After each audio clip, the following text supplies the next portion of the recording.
Ready. আসসালামু আলাইকুম ভাই ও বন্ধুরা, সবাই কেমন আছেন? আশা করি ভালো আছেন। আমি আপনাদের দোয়ায় ভালো আছি। ভাই, দেখতেছেন ইদানিং আল্লাহ পাক মানুষের মানে অখুশি হয়ে গেছে আল্লাহ, ঠিক আছে? হওয়ার কারণে আল্লাহ আমাদের মাঝে এই যে ভূমিকম্প, আজাব গজব আল্লাহ পাক দিতেছে, এগুলি দিয়া মানুষের বোঝা উচিত যে আমরা এখন পর্যন্ত আল্লাহর পথে যেতে পারিনি। তাই ভাই, আপনাদেরকে বলছি যে আল্লাহর পথে ফিরে আসে, আল্লাহর পথে ফিরে আসে। কারণ যেভাবে ভূমিকম্প হচ্ছে আর যেভাবে মনে করেন আল্লাহ পাক গজব দিচ্ছে, এতে নামাজ কালাম ছাড়া, জাকাত ফেতরা দেওয়া ছাড়া আর কোনো কিছু করার নেই।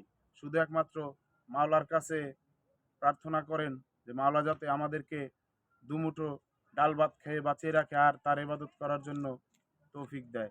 ঠিক আছে ভাই, যদি পারেন সবাই আমল করবেন। আসসালামু আলাইকুম।